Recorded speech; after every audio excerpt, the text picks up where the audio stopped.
To'yxonada kelin bilan kuyov baxtiyor orzular bilan o'tirishardi.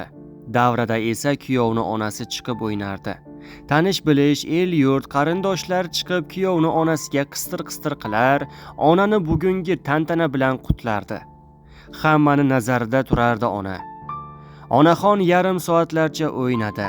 Bu holat kelinga yoqmadi shekilli, sekin kuyovning qulog'iga shivirladi. Onangizni davradan chiqazib yuboring.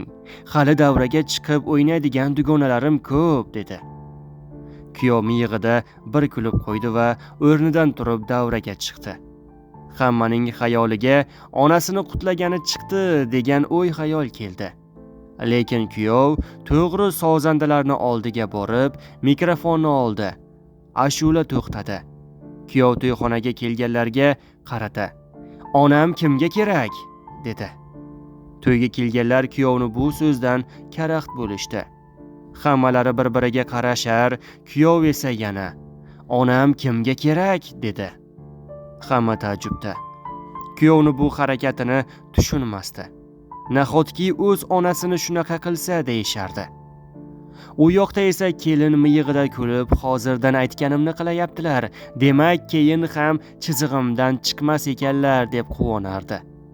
Kuyov esa yana "Onam kimga kerak?" deb 3-marta takrorladi. Hamma jim qotib qolgan, kuyovning bu ishiga nimadir deyishga so'z topisha olmasdi. Onaizorni yuzlariga ko'zdan chiqqan yosh yumaladi. O'g'lini bu so'zi yuragiga xanjardek botardi. Shunda kuyov "Onam menga kerak" dedi hamda qo'ldagi nikoh uzukni yerga otdi va kelinga qarab "Uch taloqsan" deb onasini davradan olib chiqib ketdi. Atrofdagilar va kelinni yaqinlari nima bo'layotganini tushunmasdilar. Kelin tomon kuyovni orqasidan oldi. Shunda "To'xtanglar" deb kelinni dadasi keldi. Kuyov qaynotasiga hammasini aytdi. Qaynotasi biroz o'ylanib, "Kuyov, sizdek yigitga qizimni berganim uchun o'zimdan faxrlanaman. Lekin shunday qiz o'stirib, tarbiya berganim uchun o'zimdan nafratlanaman" dedi va davradan chiqib ketdi. Xulosa o'zingizdan azizlar.